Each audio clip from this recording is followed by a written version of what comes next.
কি দাও লাগছে ভাই? খা খা খা।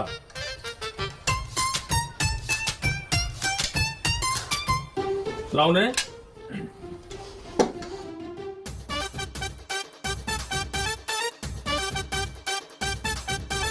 তুমি ওই বলিস কে? তুমি খাওয়া শুরু করো। ও এই যে নাও।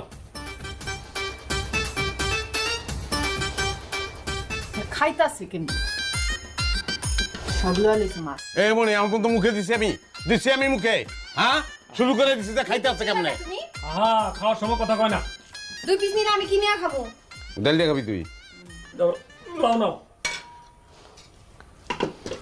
মাছের তোমার মাথা খাইতে খাইতে তখন আমার মাথা খাওয়ানো শুরু করছো তুই। তার চিনি না আমি? নিছো তো তুমি। হ্যাঁ ওই লেগে তো নিচ্ছি। আর কত মাথা খাবি? আপনার আছেন ভাবি? হ্যাঁ মজা হয়েছে, স্বাদ হয়েছে। ভাবি রান্ধন মজা।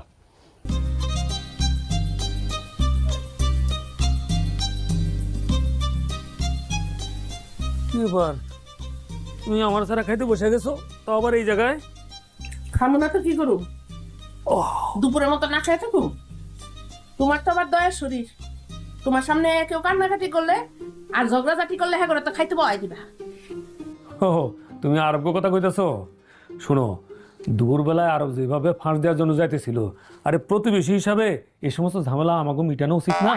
হ্যাঁ মিটাও, সব ঝগড়াঝাটি তুমি হ্যাঁ করে মিটাও, কিন্তু আমি তোমার একটা কথা কয়ে রাখতেছি, অবৈ ঝগড়া বিবাদ সব করলে অবন্ডামি। আরে না না, তুমি যে কি কও না।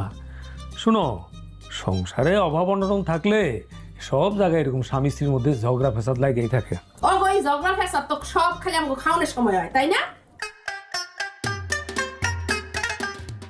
মানুষে বিয়া করে বাচ্চা বউ আনে, আর আমি আনছি যন্ত্রণা।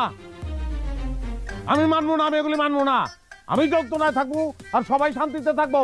রকন ভাই, আর বাদ দাও, তুমি খাও। রকন ভাই, আমার বিপদে ভালো এখন আপনি ঘরে দুয়ার দিচ্ছেন। ওই যে ওই যাইছে ডাক্তারছে, দেখো এখন তুমি হাত ধুইয়া বাইরে যাই।